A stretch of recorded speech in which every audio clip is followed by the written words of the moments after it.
You think spending time with people strengthens your mind? It doesn't. Most rooms you walk into don't empower you, they dilute you. Every interaction chips away at the sharper parts of your identity. Every conversation pulls your attention outward until your inner world becomes an afterthought. We call it connection. But half the time, it's just consumption. A silent trade where your clarity is exchanged for noise. Look closely. Crowded hangouts filled with faces pretending to care. Laughter that sounds more like a survival tactic than real happiness. People speak not to understand, but to avoid the discomfort of silence.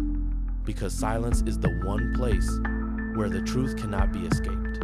And yet, you tell yourself you're being social to feel normal. But then why do you walk away exhausted? Why does your mind feel dimmer? As if something small but important was taken from you? That feeling isn't random. It's erosion, a slow grinding of your authenticity. 0 hours, 1 minute. 0. Schopenhauer knew this long before the world got loud.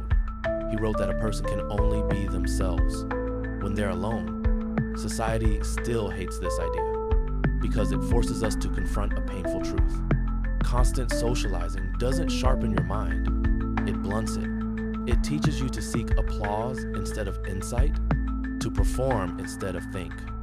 Every group has a price, conformity. And the more you blend in, the more you disappear.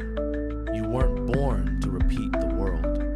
You were born to interpret it, but day by day, you let others upload their noise into you through small talk, approval, validation, the endless need to be seen.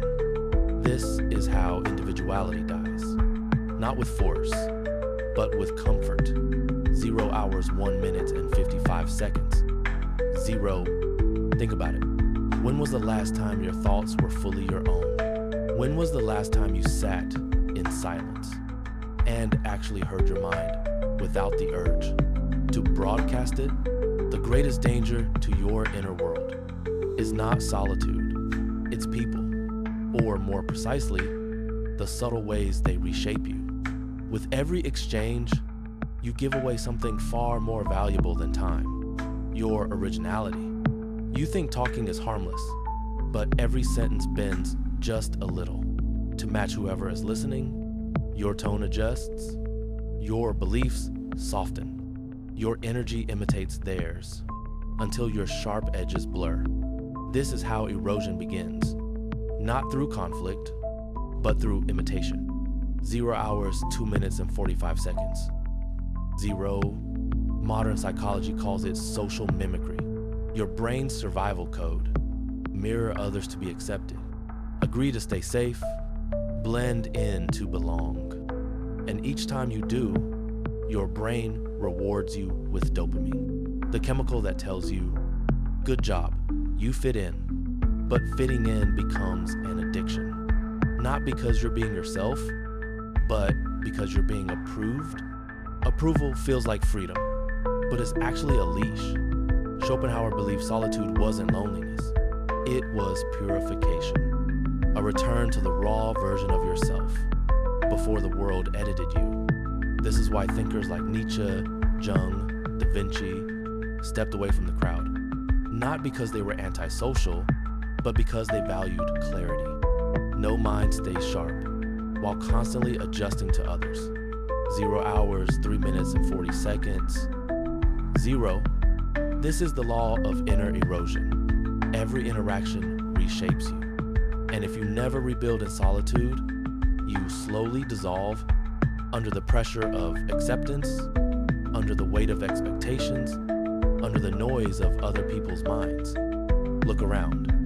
Scroll through your feed, everyone repeats the same ideas with slightly different packaging. It's not expression anymore, it's performance. A theater of approval, where depth gets drowned and originality suffocates. The internet, the largest crowd humanity has ever built, turned into a machine that thrives on sameness.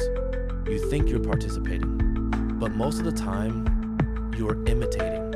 And with every like, your uniqueness blurs just a bit more. 0 hours, 4 minutes, and 30 seconds.